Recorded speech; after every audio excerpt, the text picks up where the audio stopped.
This time of year, the veil between worlds becomes thinner. We can feel our loved ones a little closer, their energy, their presence, their love.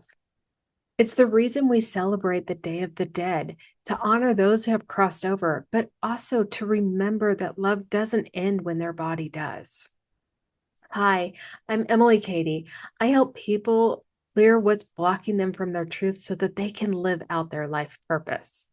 Yesterday, I built an ofrenda, as you can see right behind me.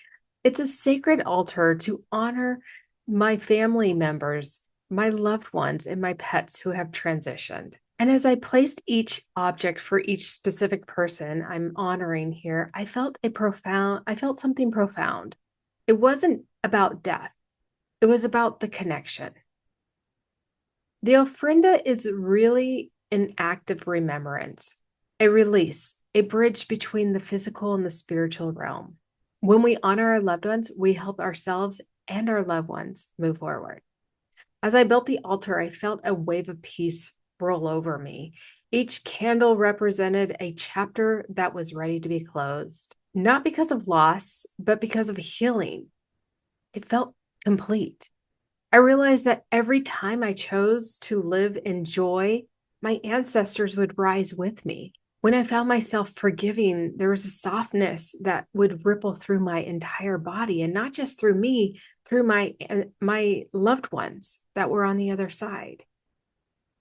That's when I understood these offerings aren't just for them. They're for the living. They're for all of us who are ready to break the old patterns and move into higher frequencies of love. As I was building this altar, I had been reminded of a client that I worked with a little over a year ago, and she was having me connect with her mother who had transitioned decades earlier. In the reading, I saw that her mother was stuck in what looked like a really cold, like gel cell. There weren't bars. There was nothing confining her but her. She was confining herself there.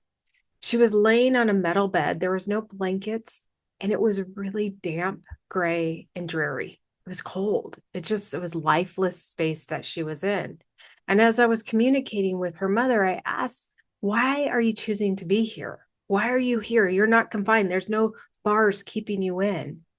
And her response was she was punishing herself for the way that she had treated her daughter when she was alive.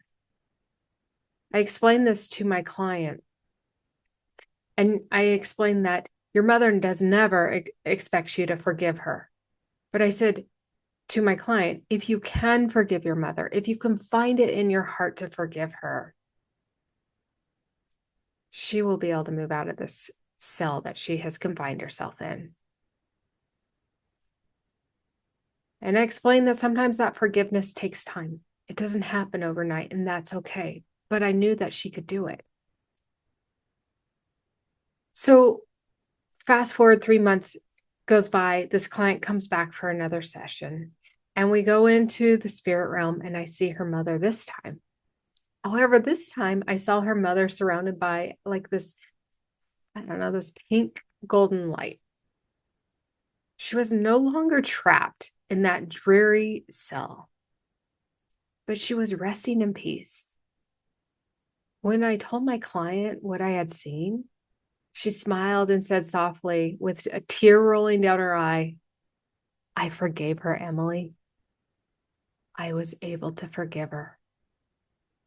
It didn't happen overnight for my client, but she found it in her heart to forgive her.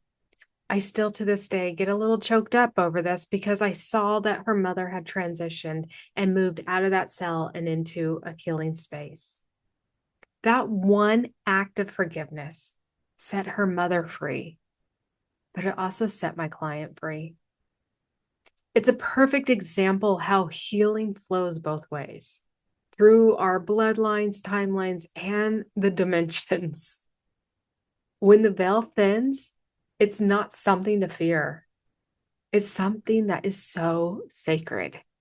It's an invitation right now for us to connect with our loved ones, forgive those loved ones that may have hurt you, and for you to release the grief that maybe you've been holding on to, and you know you're ready to. Now, I do want to say, I am not one to force anyone through grief. I think we all grieve at our own pace. And you know, when you've been holding on to it too long and it's time to release it, and you know when you're not ready. So trust yourself here because this is a very fragile and delicate topic here. And I want to honor those that are really in heavy grief. But there's some of us, and I've been here, so I'm speaking from experience, that has been in grief more as an identity. I didn't know how to live without it. And once I could release it because of fear of losing that person I loved, there was a freeing experience from it. And that's what this invitation is for. Our loved ones who have transitioned over, they don't need us to remember them in grief. They really don't. They want us to remember them in love. And the Day of the Dead, the ofrenda, these are portals of remembrance. Yes, they are. They're portals of remembrance, but they're also an opportunity for us to release what's been holding us back from what we're supposed to be doing, from forgiving those that maybe have hurt us.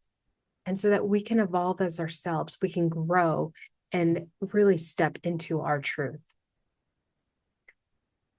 When we light the candles for our loved ones, we are actually lighting a way for them to go home as well as ourselves. We're saying it is safe to move on. It is safe to rest. It is safe to rise. This is a completion, a celebration, and a reunion.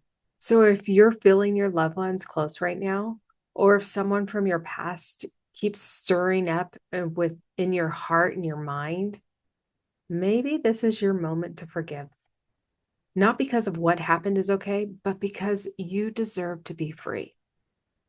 Forgiveness is the greatest gift that we can give to the living and to those that have transitioned.